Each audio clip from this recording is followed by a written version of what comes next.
Hi guys, welcome to our channel. ప్రస్తుతం మనతో పాటు దాము బాలాజీ గారు సీనియర్ జర్నలిస్ట్ ఉన్నారు. వారితో ఒకసారి మాట్లాడదాం. సార్ నమస్కారం సార్. నమస్తే. సార్ యాంకర్ స్వేచ్ఛ సూసైడ్ చేసుకొని చనిపోయిన తర్వాత వాళ్ళ పేరెంట్స్ వర్షన్ మనం విన్నాం. అంటే పూర్ణచందర్ పైన ఆరోపణలు చేశారు. ఆ తర్వాత పూర్ణచందర్కు రియాక్ట్ అయ్యి ఒక లెటర్ రిలీజ్ చేశారు. వాళ్ళ పేరెంట్సే దీనికి కారణం అన్నట్టు ఆయన ఆయన వర్షన్ చెప్పుకొచ్చారు. ఇప్పుడు పూర్ణచందర్ వైఫ్ స్వప్న కూడా బయటకు వచ్చి ఒక వీడియో రిలీజ్ చేశారు. మరి ఆ వీడియోలో ఏముంది, ఆమె వర్షన్ ఏంటి, ఆమె ఏం చెప్తుంది సార్ స్పెషల్గా? ఇందులోకి ఒక కొత్త పాత్ర ఎంటర్ అయినట్టు ఈ స్టోరీలకు మనకు అర్థమవుతుంది. ఎందుకంటే ఇప్పటివరకు ఏం జరిగిందని అని చూస్తే బేసిక్గా స్వేచ్ఛ ఆత్మహత్య చేసుకున్న తర్వాత వాళ్ళ నాన్న కానీ అమ్మ కానీ పూర్ణచంద్రని దీనికి కారణమని ఆరోపించారు. ఆ తర్వాత పూర్ణచంద్ర ఒక లెటర్ రిలీజ్ చేశాడు. ఆ లెటర్లో స్వేచ్ఛకి నాకు ఎటువంటి విభేదాలు లేవు, నేను చాలా బాగా చూసుకున్నాను. స్వేచ్ఛ కూతురు అరణ్య, ఆ అమ్మాయిని కూడా నేను ఒక కన్న తండ్రి స్థానంలోకి వెళ్ళి ఆ అమ్మాయి బాగోగులు, చదువుకు సంబంధించిన ఫీజులు, ఆ అమ్మాయిని కేంద్ర విద్యానిలయంలో చేర్చడం, ఇవన్నీ కూడా నేను చేశాను. అలాగే ఫంక్షన్ కూడా 5 లక్షలు పెట్టి ఆ అమ్మాయికి మెచ్యూర్ అయితే ఫంక్షన్ చేశాను. సో వాళ్ళ నాన్న ఒక మాట అన్నాడు, అదేంటంటే ప్రతి 2 సంవత్సరాలకి ఒక వ్యక్తిని తీసుకొచ్చి ఇతనే మీ అల్లుడు అని పరిచయం చేస్తావు, నేను తలదించుకోవాల్సి వస్తుంది, నేను పీడిఎస్లో పనిచేస్తాను, నాకు గౌరవం ఉంది అని ఆయన మాట్లాడడం. సో ఇది ఆ అమ్మాయిని హర్ట్ చేసింది అని చెప్పాడు. ఒక రకంగా ఇండైరెక్ట్గా స్వేచ్ఛ ఆత్మహత్యకి వాళ్ళ నాన్న కారణం. ఇంకా బ్రాడ్గా చెప్పాలంటే వాళ్ళ అమ్మ నాన్న కారణం. చిన్నప్పుడే ఆ అమ్మాయిని 6 నెలల వయసులోనే వాళ్ళ బంధువుల ఇంట్లో వదిలేసి వీళ్ళు ఉద్యమాల్లోకి వెళ్ళిపోయారు. అప్పటి నుంచి అమ్మాయి బాధ ఉంది. అట్లాగే అమ్మాయికి మానసిక సమస్యలు కూడా ఉన్నాయి. డాక్టర్ దగ్గరికి కూడా నేను అనేకసార్లు తీసుకెళ్ళాను.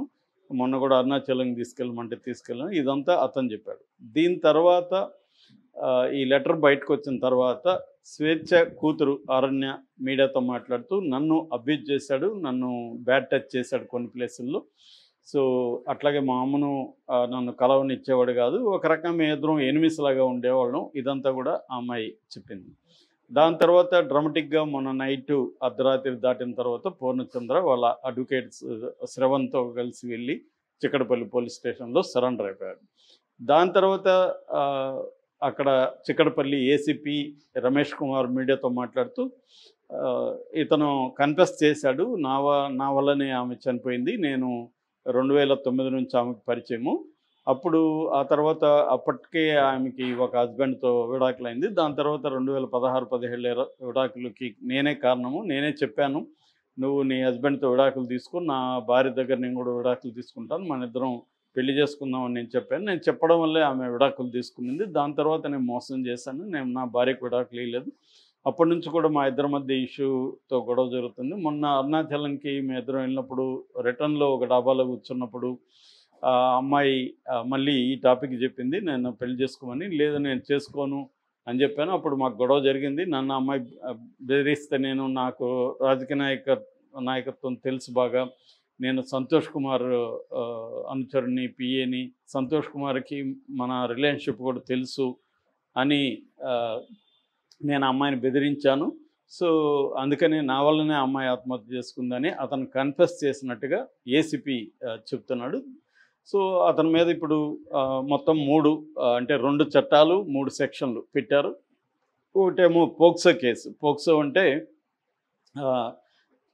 అదే మనం చాలాసార్లు చెప్పుకున్నాము, మైనర్ బాలికల మీద లైంగిక అత్యాచారం కావచ్చు, అబ్యూజ్ చేయడం కావచ్చు, అవి చేస్తే పోక్సో వర్తిస్తుంది. అరణ్య అనే 14 ఏళ్ళ అమ్మాయిని అబ్యూజివ్గా ఇతను చూడడము, తాకడం అవన్నీ చేశాడు కాబట్టి పోక్సో కేసు పెట్టారు. ఆ అమ్మాయి కూడా కంప్లైంట్ కూడా ఇచ్చిందని చెప్తున్నారు. అలాగే తల్లిదండ్రులు ఇచ్చిన కంప్లైంట్ మేరకి బిఎన్ఎస్ భారతీయ న్యాయ సంహిత సెక్షన్ 69, సెక్షన్ 108 2 పెట్టారు. 69 ఏమో మోసపూరితమైన వాగ్దానాలు ఇచ్చి సెక్సువల్గా వాడుకోవడాన్ని నేరంగా 69 పరిగణిస్తుంది. దీని కింద 10 ఏళ్ళ వరకు జైలు శిక్ష ప్లస్ ఫైన్ ఉంటుంది. సో ఇతను పెళ్లి చేసుకుంటానని అమ్మాయిని మోసం చేసి అమ్మాయిని శారీరకంగా యూజ్ చేసుకున్నాడు అనేది ఆ సెక్షను. రెండవది 108 అనేది అబెట్టింగ్ సూసైడ్, ఆత్మహత్యకు ప్రేరేపించడం, దీనికి కూడా 10 ఏళ్ళ వరకు జైలు శిక్ష ఉంది. సో ఈ 2 సెక్షన్లు తల్లిదండ్రులు ఇచ్చిన కంప్లైంటు, అరణ్య ఇచ్చిన కంప్లైంట్కు పోక్సో, ఈ 2 పెట్టారు.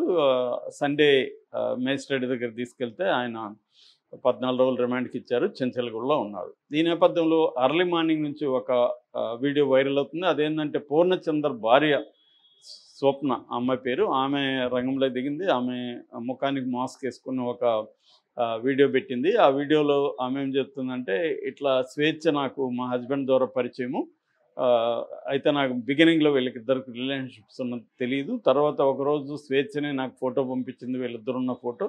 అది నేను చూసి షాక్ అయ్యాను. నేను మా హస్బెండ్ని అడిగితే అవునని చెప్పాడు, సంబంధం ఉందని చెప్పాడు. అప్పటి నుంచి మాకు గొడవలైనాయి, నేను అతను వదిలేశాను. అయితే స్వేచ్ఛ మాత్రం అప్పుడప్పుడు మా హస్బెండ్తో పాటు నాకు కూడా ఫోన్ చేసేది. నేను బాగా డిప్రెషన్కి లోనైపోయి ఉంటే మా హస్బెండ్ కాశీ తీసుకెళ్ళాడు. అక్కడికి కూడా ఈ అమ్మాయి ఫోన్లు చేసి, నువ్వెందుకు తీసుకెళ్ళావు అమ్మాయిని వదిలిపెట్టమని చెప్తున్నాను కదా అని టార్చర్ పెట్టింది. తర్వాత నాకు కూడా మా హస్బెండ్ ఫోన్ దిగిపోతే నా ఫోన్కి చేసి నన్ను కూడా బ్లాక్మెయిల్ చేసి టార్చర్ పెట్టేది. ఆ తర్వాత పిల్లలకు కూడా వాళ్ళ పాపని కూడా మా హస్బెండ్ ఒక కన్న కూతురులాగా వాళ్ళ సొంత తండ్రి వదిలేస్తే ఆ ప్లేస్లో కన్న తండ్రి కంటే ఎక్కువగా చూసుకున్నాడు. ఆ పాపకు సంబంధించిన అన్ని వ్యవహారాలు మా హస్బెండ్ చూసుకున్నాడు. నా బిడ్డలుకి బట్టలు కొనేటప్పుడు ఆ పాపకు కూడా కొనేవాడని తెలిసింది నాకు.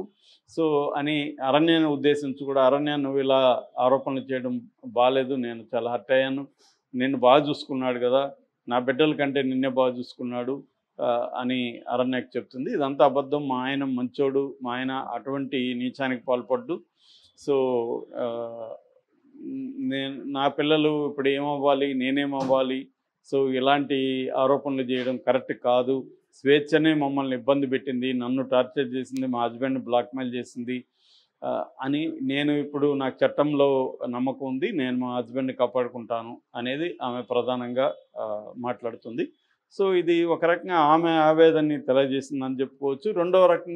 రెండో పరంగా కౌంటర్ ఇవ్వడానికి మేబీ పూర్ణచంద్ర కూడా ఏమి చెప్పుండొచ్చు.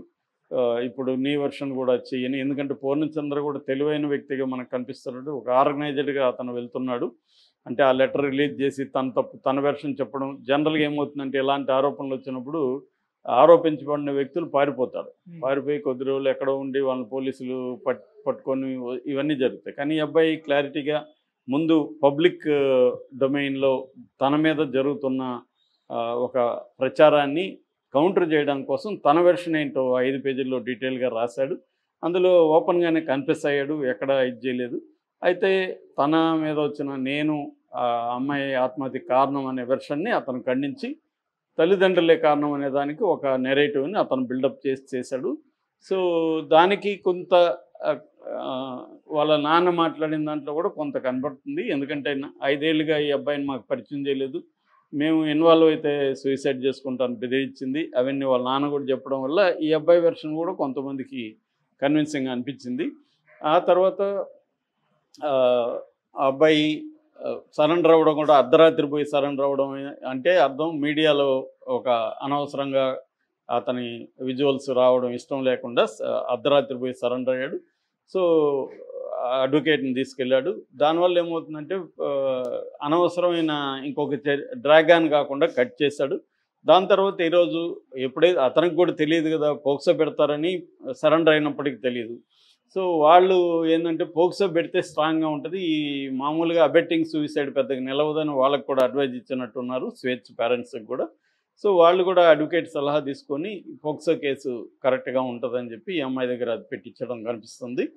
సో ఇప్పుడు దీన్ని పోక్సో కేసుని లీగల్గా ఎదుర్కోవడం ఒకటైతే, మళ్ళీ సమాజపరంగా ఇప్పుడు అరణ్య చెప్పింది మళ్ళీ వైరల్ అవుతుంది కాబట్టి దాన్ని కౌంటర్ చేయడానికి తన వల్ల ఇప్పుడు కాదు కాబట్టి తను భార్యను రంగంలోకి దించినట్టుగా మనకు అర్థమవుతుంది. సో భార్య వచ్చి అలా నువ్వు ఎలా చెప్తావు, ఎప్పుడు నిన్ను కన్నబిడ్డలాగానే కదా చూసుకున్నాడు, ఇలాగా చెప్తావు, నువ్వు చెప్పింది కరెక్ట్గా నీకు ఎవరన్నా చెప్పించారేమో అని ఈఎంఐ వెర్షన్ తీసుకురావడం వల్ల, అంటే ముందు అసలు కన్ఫ్యూజ్ చేయడం, జనాల అభిప్రాయాల్ని ఏది కరెక్టు తేల్చుకోలేని ఒక కన్ఫ్యూజన్లోకి ఫస్ట్ నెట్టడం. రెండోది నా ఓపెన్గా వీళ్ళు తప్పించుకొని ఎలా ఇష్యూ నుంచి పారిపోకుండా ఇష్యూని ఫేస్ చేసి నిలబడ్డం, ఇటు పబ్లిక్ ఒపీనియన్ ఇటు లీగల్గా, ఈ రెండు ఎప్పుడైనా కూడా ఇవే జరుగుతాయి. పబ్లిక్ ఒపీనియన్ ఒకటి ప్రెడామినెంట్గా ఉంటుంది, నిజానికి లీగల్ డీల్ చేయడం ఎప్పుడైనా ఈజీనే. ఈ పబ్లిక్ పర్సెప్షన్లోకి ఒక వెర్షన్ వెళ్ళిపోయినప్పుడు దాన్ని డీల్ చేయడం కష్టం.